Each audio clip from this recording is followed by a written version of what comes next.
Muy buenos días, amigos. Francisco Antonio Méndez y el programa Economía y Mercado les saludan este jueves 5 de diciembre del 2024 con 23 grados Celsius. Aquí en la Julia, Distrito Nacional, fresquita la temperatura, ¿eh? ¿Lo han notado? Es que estamos en diciembre, señores, ¿eh? Ya llegó la brisita, no la brisita que el presidente dijo, el ventarrón, que se arma un twist, ¿cómo se llama? Lo que hay en Estados Unidos, mucho, esos remolinos que destruyen muchísimo. Un tornado con el lío de la tarjeta. Y mientras más explican, es como dicen, mientras eso más lo mueven, más hiede. Anda la porra. Bueno, pero nada, ese no era el comentario. Ahorita entramos en esos temas. Sino que está fresquito. Y Meteorología ha informado que hay 11 provincias en estado de alerta. A ver cómo les digo cuáles son. El Centro de Operaciones dijo que hay que abstenerse de cruzar ríos, arroyos y cañadas por los altos volúmenes de agua. Nada de estar metiéndose a bañar, aunque con este frío yo no creo que la gente no va al río en esta época. Un sistema frontal próximo a la zona al norte, al Cibao. Están en alerta amarilla Montecristi, María Trinidad Sánchez, que eso es Nagua, Hermanas Mirabal, que eso es Salcedo, Espaillá, que es Moca, y Puerto Plata, en alerta amarilla. Y alerta verde, la línea noroeste, Dajabón, Santiago Rodríguez, Valverde, Santiago, Duarte y Samaná. Ah, no, pero también es Cibao Central. No, Samaná no está en el Cibao Central, sino en el noreste. Bueno, así están las cosas, ténganse cuidado. Por otro lado, anunciaron que el presidente parte hoy hacia Qatar. Va al Foro Mundial de Doha.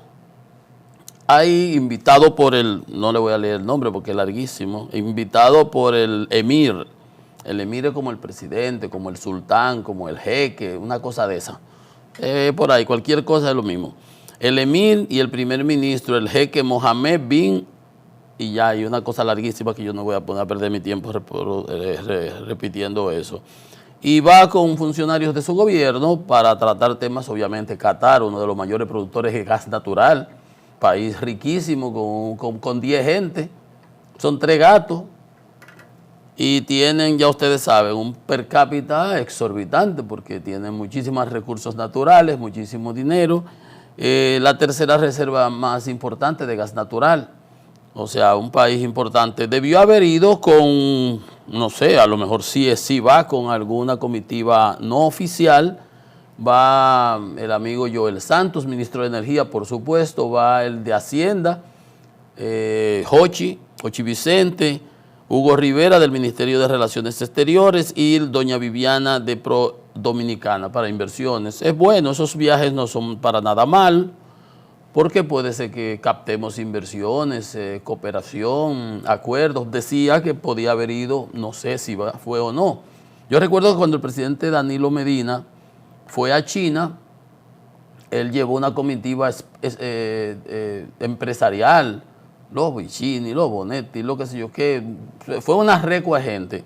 Yo recuerdo, porque yo estaba a la sazón asesorando una compañía china que estaba participando en una licitación y le habíamos cursado una invitación al administrador de CDE, era Rubén Bichar en ese entonces, y yo recuerdo que ya yo había sacado mi visa, teníamos visa y todo preparado para ir a China, para que fueran a visitar la planta y ese tipo de cosas. Cuando yo vi esa comitiva dije, no, yo no voy por ahí. ¿Por qué? No éramos de la comitiva oficial del gobierno, era particular. Y yo dije, no, y no fui. Y yo, no, porque lo que íbamos era a hacer. Digo, pero el gobierno sí fue con una comitiva de empresarios para ver cómo se desarrollaban asuntos comerciales. Yo creo que pudiera haber ido el presidente aquí con, por ejemplo, la gente de Nerdón, AES, Nerdón, que son los que importan gas natural. Bueno, pero nada, muy bien, presidente, que le vaya bien, ojalá y logre acuerdos importantes para la nación, que cuando se logran esos acuerdos nos beneficiamos realmente todos en sentido general, todos, eso es lo importante. Bueno, antes de entrar en las internacionales, vamos a ver qué trae la prensa local en las primeras planas Dice Diario Libre, los empresarios proponen en el Senado un tope de 6 años para la cesantía. El gobierno ha mandado un proyecto de reforma laboral que es ni chicha ni limoná, como decimos aquí. Eso y nada es lo mismo. Entonces, los empresarios dijeron, no se pusieron de acuerdo, hay muchos temas que no fueron consensuados, han mandado eso sin lo fundamental, sin lo básico, sin la cesantía. Ahorita vamos a conocer la posición de los empresarios, pero el gobierno queriendo hacer muchas cosas y es como darle veces vuelta a la rotonda.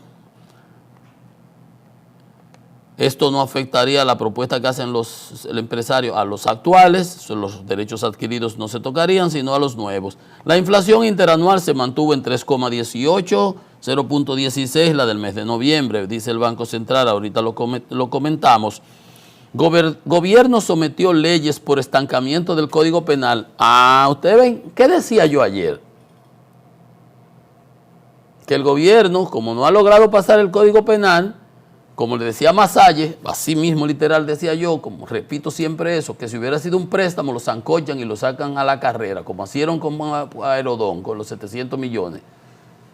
Pero entonces ayer el presidente manda una cosa para el sicariato, para perseguir una recua de cosas. Digo, nadie está en desacuerdo con eso, pero esto es un parche. 20 años que cumplió años en estos días el Código Procesal Penal y el gobierno no lo acaba de pasar. Cuando él quiere, cuando tiene voluntad lo hace, pero ahora lo que anda es un bypass, dándole la vuelta, bordeando la situación y no agarrando el toro por los cuernos. Gobierno sometió leyes por estancamiento del Código Procesal Penal. Ahí está. Como yo decía ayer, para que ustedes vean si aquí trazamos línea o no. Empresariado ofrece fórmula para la cesantía, dice el listín en primera plana. Otras 2 cárceles sin cámara de seguridad. Se está hablando y el amigo Guido está siendo muy activo en eso de ponerle los bloqueadores de señales, el jamming a los celulares, porque de las cárceles se dirige. Ustedes saben que había hasta fibra óptica. Es un desastre las cárceles.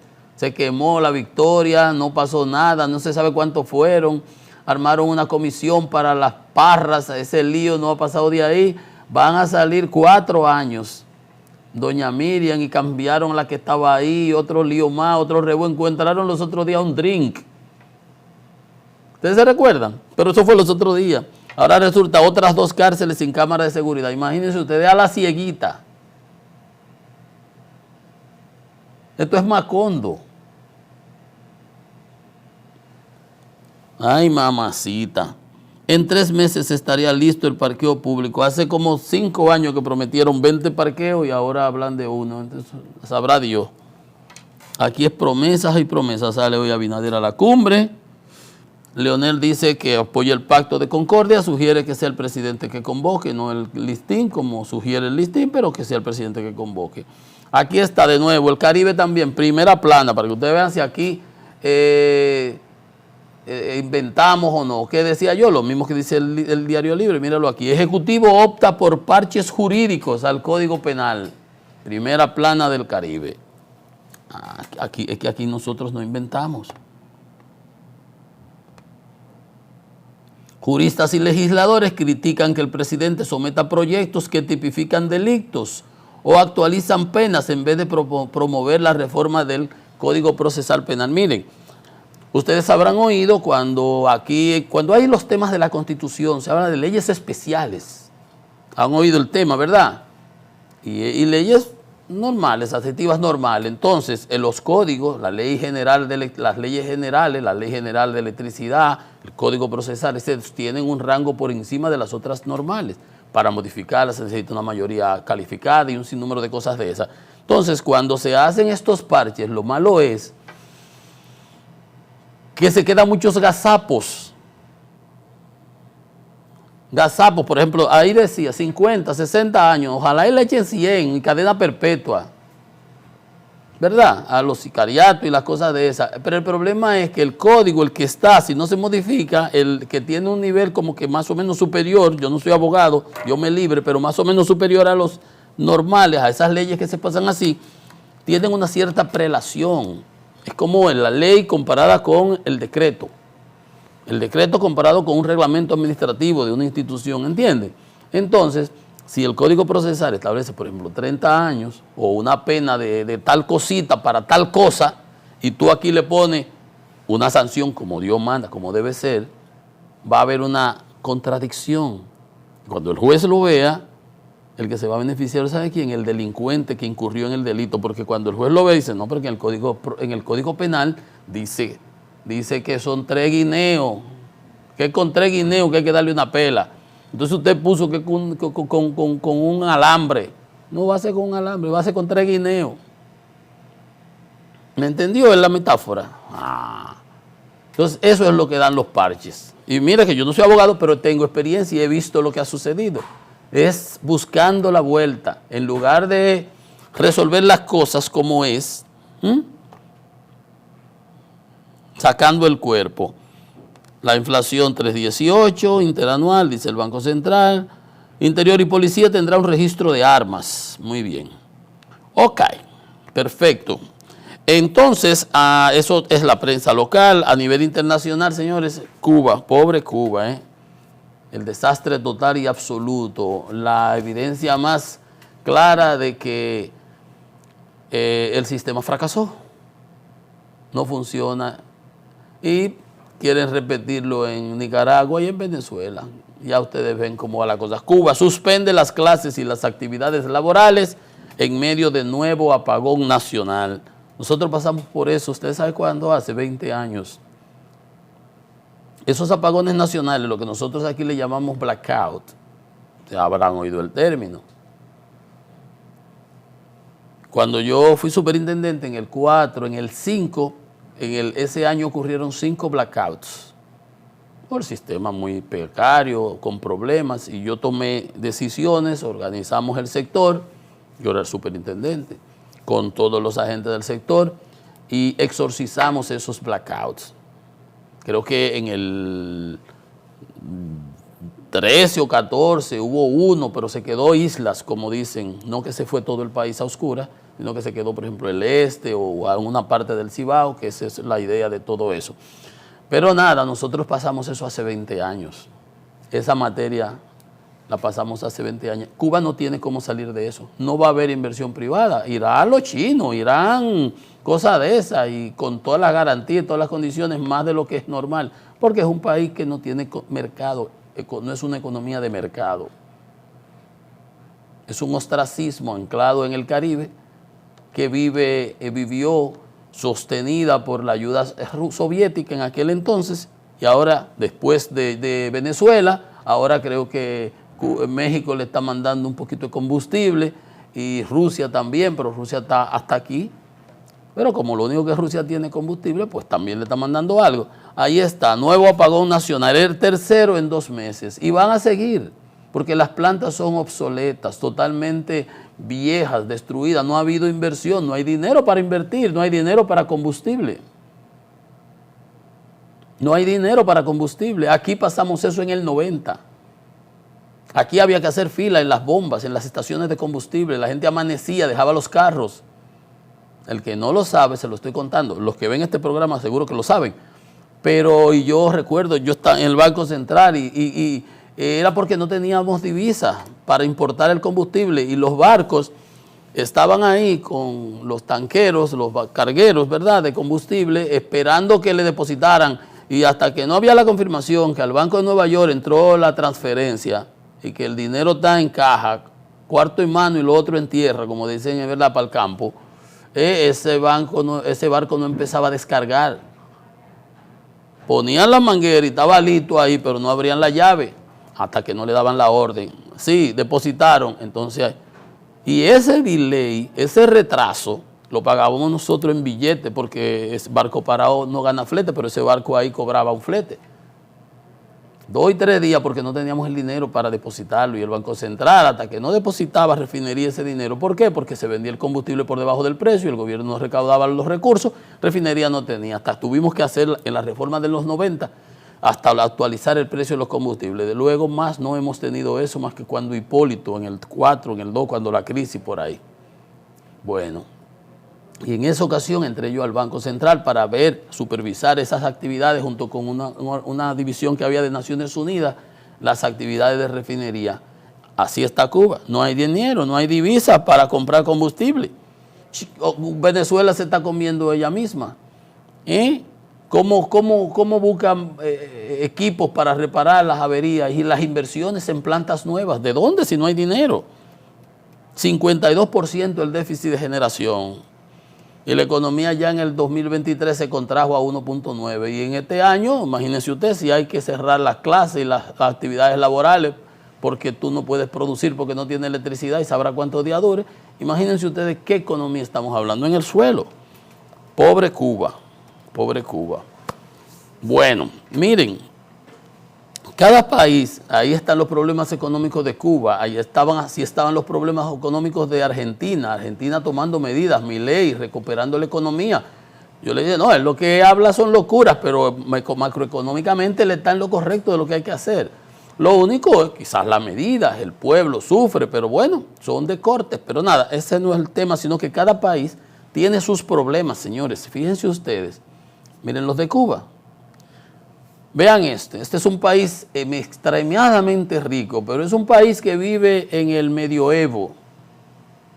Hablo de Arabia Saudita, construyendo una ciudad que tiene como 10 kilómetros larga en el desierto, con todas las cosas, que no tiene ni mucho espacio, ¿verdad? Pero es todo ahí adentro, es como una burbuja especial ahí, de eso de que uno ve en las películas de extraterrestre y ese tipo de cosas. Bueno, muchísimo dinero, se ha metido en un berenjenal con esos gastos, pero anyway, donde quiero ir es a esto. Arabia Saudita sigue rompiendo récords de personas ejecutadas, van más de 300 en el año, aunque prometió a Naciones Unidas, las organizaciones de derechos humanos y todas esas cosas, el príncipe heredero, como quiera, siguen ejecutando. 187 saudíes y 117 extranjeros. Y ustedes saben el objetivo fundamental que es el narco. Unos países que son islámicos, que no beben alcohol. No beben alcohol, pero se chupan su cosa o se untan su vaina, qué sé yo lo que harán, qué sé yo lo que usan. Por casos relacionados con el narcotráfico, en lo que va de año son 105. Fuiquiti. La ley saudí de control de estupefacientes castiga al contrabandista con el castigo más severo, la muerte. Mohammed Salman, el príncipe heredero y primer ministro, había prometido que limitaría los casos solamente a los casos de asesinatos. Una persona mata a otra, entonces, pero nada, fíjense ustedes.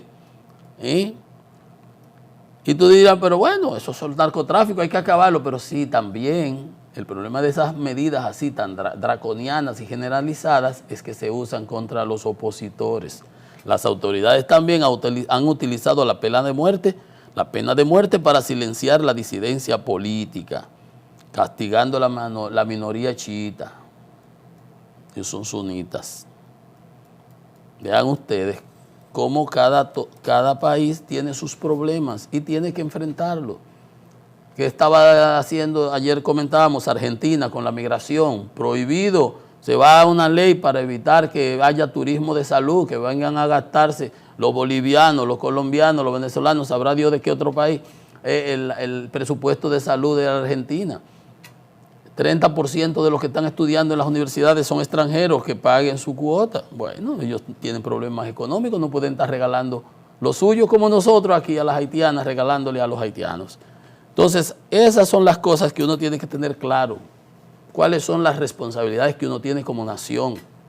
Es como usted que tiene su patrimonio, sus chelitos ahorrados, tiene su casa, que son eso pertenece a sus hijos y usted se lo va a dejar a sus hijos, ¿verdad? Usted no va a empeñar por gusto de que para allá jugarse la casa y después dejar a los hijos en la calle. Usted no tiene el derecho a hacer eso. Y eso pasa con la administración del Estado también. Usted no tiene derecho a dilapidar los recursos del Estado, a gastar el erario, sin ton ni son. Bien, a nivel internacional otro tema importante fue déjeme usar esta palabra que se usa mucho, el destutanamiento del gobierno en Francia. El primer ministro, la izquierda y la ultraderecha se unieron y votaron en contra del señor Michel Barnier, y vuelve a tener ahora Macron que le hicieron una mención de censura, una moción, y para afuera, y ya renunció con todo su gabinete. Entonces hay que formar gobierno de nuevo. 331 votos, solamente con 288 se lo trillaban y se lo llevaron. Ahora tiene que buscar el jefe de gobierno más efímero, duró como 3 meses. No pudo conciliar con lo del presupuesto. Entonces se juntó la izquierda y la extrema derecha. Miren cómo ellos se juntan, como decía Mafalda. El punto es que ahora Macron tiene que salir a ver cómo busca un nuevo ministro. Ahí la oposición está diciendo que lo que tiene que hacer Macron es renunciar él. Entonces ahí está, una asamblea dividida en 3 bloques irreconciliables porque él perdió en las elecciones pasadas la mayoría y tiene que depender de cómo lo traten. Y eso implicó que, bueno, la moneda, la economía se tambalea y la prima de riesgo francesa se codea con la de Grecia, para que ustedes vean que donde quiera se cuecen habas. Por otro lado, en Washington, Donald Trump nombró a su asesor económico, al primer asesor que fue su asesor económico en su pasado gobierno, y lo ha nombrado ahora como principal asesor en comercio y manufactura. Y estamos hablando de Peter Navarro. Navarro es un tipo brillante, yo lo conocía y había leído trabajos de él en revistas importantes. El problema con él fue que con el 6 de enero, aquel intento de robarse las elecciones, él fue de los ideólogos y a él lo reclamó el Congreso, en el Senado, en las audiencias, y él no temperó. Y al igual que Steve Bannon, lo condenaron en contumacia y lo condenaron y duró como 3 meses preso. Bueno, saliendo fue al meeting aquel de la convención republicana. Pero el tipo realmente es un tipo con luces, no es como estos paquetes locos que Trump ha nombrado, con problemas, como tuvo que quitar a Matt Gaetz, a Hegseth, el que está nominado para el Pentágono en defensa, que tiene problemas de alcoholismo, de mujeres con problemas, con sometimientos, y entonces yo no entiendo por qué él se busca esos problemas.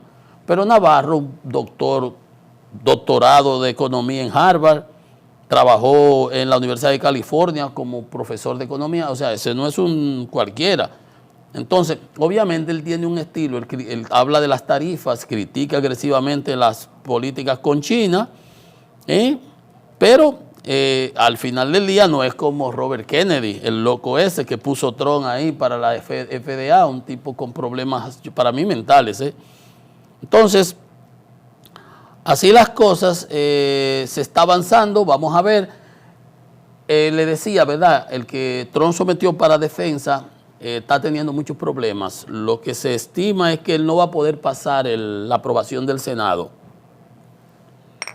con todo y el control que Trump tiene ahí, pero es que es tan obvio y tan evidente y los problemas son tan mayúsculos que obviamente él va a tener, uno no entiende ni siquiera para qué se está buscando esas cosas, para buscar esos candidatos, y se habla de que posiblemente le sustituya a Ron DeSantis, el gobernador de Florida. Gente, por lo menos que tú no lo vas a poder, ¿verdad? Bueno, son los que él eligió y son los que él eligió, pero son sin esos problemas que tienen los otros. Todavía le quedaría la que puso para la Dirección Nacional de Inteligencia, la que controlaría, que esa se dice que ese es un callo, la verdad que tiene él ahí todavía. Habló Leonel sobre el pacto que propone el listín, reiteró que él estaba dispuesto, ya lo había dicho antes. Dice, todo lo que contribuye al fortalecimiento de la democracia y la creación de un clima de paz social y estabilidad, lo apoyamos, pero que es el gobierno que tiene que encabezar y hacer una propuesta. El gobierno tiene el control del aparato político de República Dominicana y no necesita la oposición para tomar medidas que beneficien al pueblo. Puntualizaba en relación a la pregunta esa sobre el Pacto de la Concordia. Miren, yo les dije, el lunes se dio el domingo se anunció ese discurso del presidente, que muchos lo alaban, otros lo han criticado, porque fue lo mismo que se dijo en el Consejo de Gobierno, que si optimismo, que la Navidad, que yo qué. Miren, obviamente que cuando tú quieres limpiar saco, tú busca la manera más, te busca la vuelta. El punto es que yo decía, bueno, ¿por qué el presidente habla el domingo si iba a hablar el lunes en su rueda de prensa? Leonel había anunciado que iba a hablar el lunes en la mañana, entonces parece que el presidente se adelantó. Para mí eso fue lo que sucedió, porque no dijo nada en esos 7 minutos, nada nuevo, los mismos datos, las mismas cosas que se habían dicho en el Consejo de Gobierno. Pero bueno, en el rueda de prensa de la tarde se le puso a responder al presidente Fernández lo que había dicho sobre las tarjetas, la repartidera esa, que todavía no se puede uno buscar en la cosa esa. Ya yo ayer le he hecho 2 trabajos leyendo lo mismo que había puesto ProAsur, la cosa esa de la tarjeta, de cómo era que se activaban, que tú con el código que te llegaba al celular ibas a un cajero, entraba y sacaba tu dinero, y no es verdad que tenían que chequearte ni nada por el estilo. Y obviamente todo el mundo ha quedado muy mal, hay artículos en la prensa, hay críticas, miren, tiene que ser una persona sin ningún tipo de criterio para estar diciendo y defendiendo eso, porque el presidente escurrió el bulto cuando le preguntaban, dijo, lo comparó con las cajas, en la repartidera de las cajas que se hacían desde Balaguer, de la Cruzada del Amor y de siempre, y Danilo y Leonel y todo el mundo, y hasta Hipólito, y el zinc y cemento y todo, pero las cajas como quiera se siguen repartiendo en el plan social. Pero que el punto no estribaba en que si la tarjeta era más eficiente que la caja, esa es una discusión que se pudiera hacer y tener. Yo decía, sí, es posible que la tarjeta sea más digna, esto y esto, pero la tarjeta se embolsillan más fácil que la caja. Y yo le ponía el ejemplo, tú te vas a ir con 2 cajas aquí en el hombro, pero yo te puedo dar 15 tarjeticas envueltas en una gomita, como se ha hecho y como se ha visto ya en otras ocasiones. Entonces el presidente escurrió el bulto y puso a la directora del programa, Gloria Reyes, a responder. Y ella hizo una narrativa que bien se quedó. Hay mucha gente que quiso justificarlas, pero el problema es que el cojo y el mentiroso no llegan lejos, dice un refrán, una máxima. Cuando uno entró y vio, cuando uno veía y revisaba, pero yo leí que se decía que con una tarjeta Mastercard del Banreserva tú ibas y retirabas, que te iba a llegar un código, que tú puedes ir a un subagente bancario, que tú vas al cajero automático y retiras. Entonces, ¿de qué está hablando ella? De colegio, de junta de vecinos, de que se van a repartir. Digo, es verdad que eso se puede hacer en paralelo, también esas cosas tú las puedes hacer ahí para la foto, el bulto y la cosa, pero en la práctica no, se metieron 3 millones, siendo antes 1, cifras que contradicen además los datos de la pobreza, de la índice de calidad de vida 1, índice de calidad de vida 2, que son pobreza extrema, pobreza moderada. Si eran 2.1, porque si lleva 3. O sea, es el descontrol que hubo en la estructuración y en la repartidera y en la asignación, que fue la denuncia. Y ya da unas explicaciones y obviamente ha quedado todo muy mal y todo el mundo lo ha reconocido. Pero cuando usted cree que usted lo había visto todo, porque ella sí puede ir, repartir las tarjetas, ¿verdad?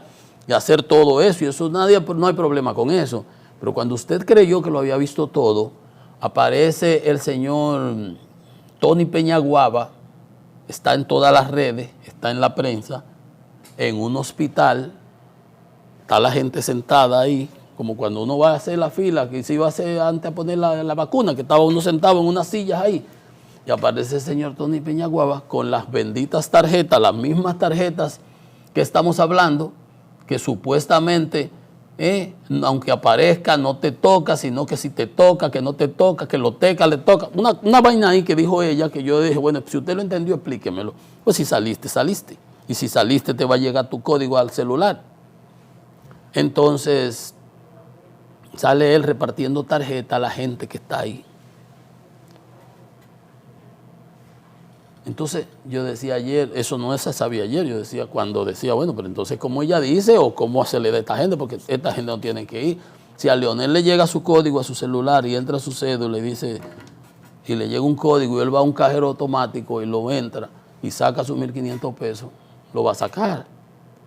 Y yo, y usted, y cualquiera, yo no, porque no he podido entrar a la página a buscarme para hacer el ejercicio y venir a decirle aquí, miren lo mismo aquí.